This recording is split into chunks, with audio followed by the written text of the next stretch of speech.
I'm writing this because I don't know how much longer I'm going to be able to pretend this didn't happen. I don't know how long I'll still be myself. If you're reading this and you live anywhere near where I did, you need to leave. I'm not being dramatic.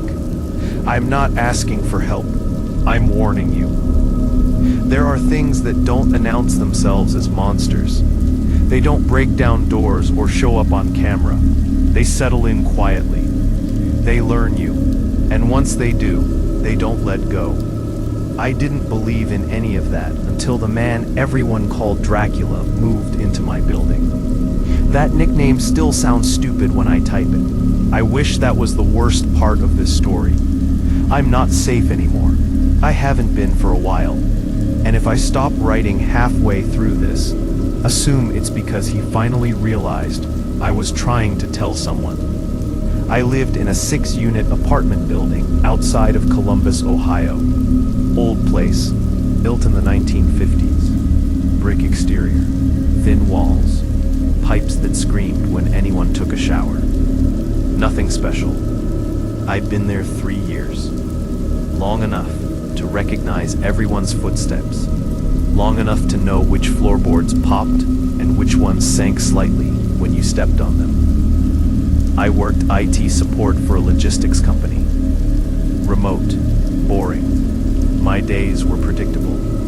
Wake up at 7:30. Coffee from the same chipped mug. Log in. Solve other people's problems until 5. Microwave dinner. Scroll until midnight. Sleep. That routine mattered to me. I liked knowing what came next.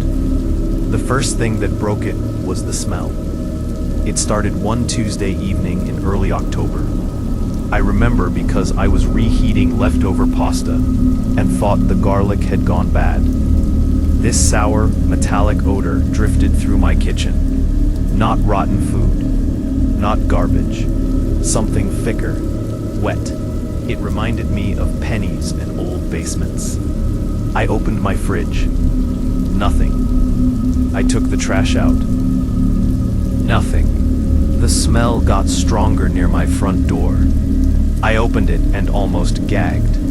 The hallway was empty, dimly lit, and smelled like iron and damp earth, like someone had dragged something heavy down the carpet and let it sit there. I figured a pipe burst somewhere. Old building, old problems. I shut the door and tried to forget it. The next morning, there was a new name on the mailbox downstairs. Apartment 1B. D. Kravik. Someone had written Dracula under it in black Sharpie. Crude, shaky handwriting. Probably one of the college kids from upstairs. I rolled my eyes and went to work. That should have been the end of it. I didn't meet him right away. That's important. For the first week, I only noticed absences. Sounds that should have been there, but weren't. Apartment 1B was directly below me. Before he moved in, it had been empty for months. Silence had a shape down there. I knew what it sounded like when no one lived under me. Now, it was different. No TV noise, no music, no phone calls, no footsteps pacing at night, just breathing. At first, I thought it was my imagination. You hear weird things when you're half asleep. HVAC systems sigh, pipes knock, your brain fills in gaps. But this wasn't random. Every night, around 2:10 a.m., I'd wake up to it. A slow, steady inhale and exhale, rising through my bedroom floor, like the building itself was alive. I started sleeping with the fan on. It didn't help. I told myself I was stressed, that my job was frying my nerves, that the smell and the sounds were unrelated. Then I saw him. I was coming back from the grocery store one afternoon when the front door opened as I reached for it. I nearly collided with him. He was tall, not in an intimidating way, just long, thin. His clothes hung off him like they didn't belong to his body. Gray coat, Black shirt, no logos, no wrinkles. His skin was pale, but not sickly, more like he never went outside. He looked at me for a second too long, not staring, studying. "Sorry," I said automatically. He smiled, and something in my stomach dropped. It wasn't a creepy smile, no exposed teeth, no grin. Just a small, polite curve of the mouth, the kind you give a stranger. But his eyes didn't move with it. "Daniel," he said. "Apartment 3A. I hadn't told him my name. Yeah, I said. "That's me." "I know," he replied. We stood there for a moment. The hallway smelled faintly metallic again. He stepped aside to let me pass. As I walked by, I felt cold. Not emotionally, physically, like walking past an open freezer. Behind me, he said, "You shouldn't stay up so late." I didn't turn around. After that, things accelerated. The breathing got louder, closer. Sometimes, it felt like it was right beneath my bed. I started finding marks on my apartment door in the mornings. Thin scratches near the handle, like someone had tested it with a key, or a fingernail. I checked the security camera app the landlord had installed after a break-in years ago. The footage from the hallway outside my door between midnight and 4 a.m. was always corrupted. Static. Timestamp skipping forward in chunks. Only my camera. I emailed the landlord. He said he'd look into it. He never did. The dream started mid-October. I'd wake up convinced someone was standing in my room, heart racing, sheets soaked with sweat, that metallic smell thick in my nose. Once, I woke up with dirt under my fingernails. I don't garden. I stopped sleeping more than 2 hours at a time. My work performance tanked. I started drinking more coffee, more alcohol.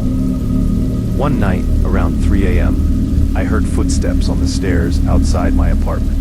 Slow, deliberate, stopping outside my door. I sat up in bed, holding my breath. There was a soft sound, like someone pressing their ear against wood. Then a whisper, "Daniel." I don't remember screaming, but my throat was raw the next morning. I tried to confront him. That was my mistake. I went downstairs the next afternoon and knocked on 1B. The smell hit me immediately, stronger than ever. No answer. I knocked again. The door opened an inch. He was standing in the dark, perfectly still. "Yes," he asked. "You've been..." I stopped. I didn't know how to say it without sounding insane. "There are noises, at night, and my camera. I don't sleep," he said calmly. "That wasn't what I meant to say. I mean, you shouldn't come here," he interrupted. His voice wasn't angry. It was disappointed. "I've been very patient with you." My mouth went dry. "I haven't done anything," I said. He leaned closer. I could smell earth and metal and something old. "You've been watching," he said. "Listening, writing." My phone buzzed in my pocket.